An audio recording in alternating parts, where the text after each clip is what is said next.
दिवस के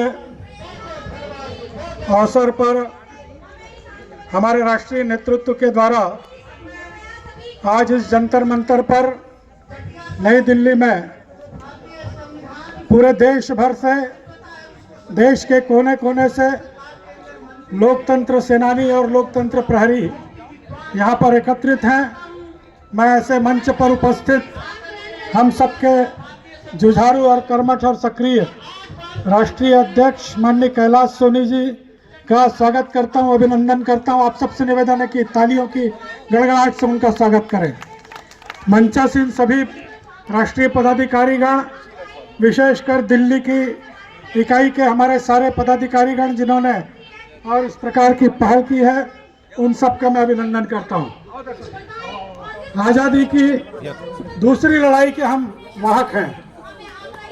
यह आपातकाल केवल आपातकाल नहीं था, अपितु 1947 के पूर्व जिस प्रकार से इस देश को आजाद करने के लिए लड़ाई लड़ी गई, अनेकों लोगों ने अपने प्राणों की कुर्बानी दी, अनेक परिवार नष्ट हुए, लेकिन देश की विडंबना है कि आजादी के बाद इस देश में एक ऐसी सत्ता आई जिसने अपनी सत्ता लोलुपता के चलते, जिसने अपनी सत्ता बचाने के लिए, जिसने मान्य संविधान के सारे नियमों को बलाए ताक में रखकर अदालतों के आदेश को भी रद्दी की टोकरी में फेंककर और एक प्रकार से अपनी सत्ता पर काबिज रहने के लिए देश के लाखों लाखों लोगों को इस प्रकार से, जो हमारी महिलाएं यहाँ माताएं बहनें आई, ऐसी माताओं बहनों के तक जो बिलखते बच्चे उनके गोद में थे, उन लोगों को भी जेल में डालने का शर्मनाक कृत्य किया। और उस लड़ाई के हम सब वाहक हैं, हम सब वो आजादी के दीवाने हैं, उस आजादी के लड़ाई के हम लोग जो है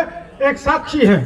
इसलिए आज संविधान दिवस के अवसर पर वो कालमेघी राक्षस कांग्रेस पार्टी और उसके नेता जिस प्रकार से आज भी संविधान को हाथ में लेकर उस संविधान को एक कालमेघी राक्षस के रूप में, उसको खिलौने के रूप में जनता के सामने दिखाकर एक प्रकार से उस संविधान का आज भी अपमान कर रहे हैं, उसको सड़क की चीज बना रहे हैं, उसको सड़क की वस्तु बना रहे हैं। ये कांग्रेस पार्टी का स्वरूप है। साथियों, आज देश की जनता जाग चुकी है।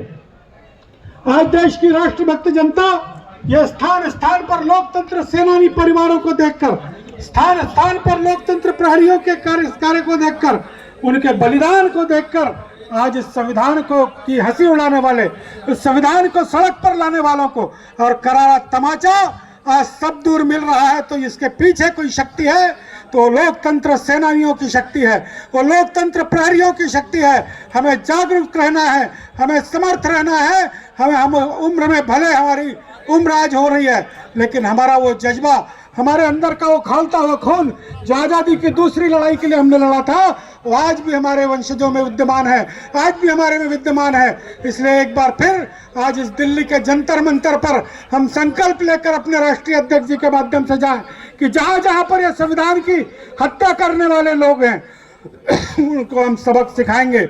जब जब भी अवसर मिलेगा उन सबको रास्ता दिखाएंगे कि आपका रास्ता ये सत्ता की ओर नहीं है, आपका रास्ता जो है वो जहां है वहां पर आपको भेजा जाएगा। और इस देश में केवल राष्ट्रभक्तों की चलेगी, इस देश में केवल उन लोकतंत्र सेनानियों, उन आज़ादी की दूसरी लड़ाई के दीवानों की चलने वाली है।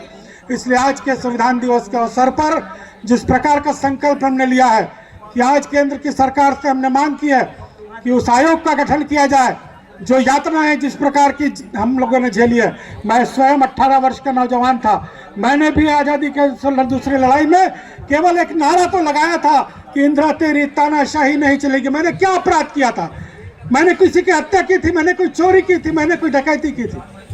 क्यों मेरे 3 भाइयों को, मेरी माताजी को जेल में डाल दिया गया था? ये इस प्रकार का अत्याचार कि सारे प्रकरणों की जांच, उन परिवारों का सम्मान और एक प्रकार से श्वेत पत्र जारी करके देश की जनता के सामने वास्तविकता आनी चाहिए। और अध्यक्ष जी के नेतृत्व में मैं मांग करूंगा कि पुनः केंद्र की सरकार से हम मांग करें कि देश की भावी पीढ़ी को आपातकाल पता चले कि ये देश में आपातकाल लगाने वाले कौन थे, लोकतंत्र की संविधान की हत्या करने वाले कौन थे। इसलिए पाठ्य पुस्तकों में प्रारंभ से लेकर अंत तक इसका समावेश किया जाए।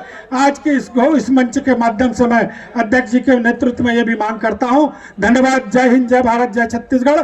आपने मुझे अवसर दिया है, उसके लिए मैं दिल्ली प्रदेश इकाई का और राष्ट्रीय नेतृत्व का धन्यवाद देता हूं। जय हिंद।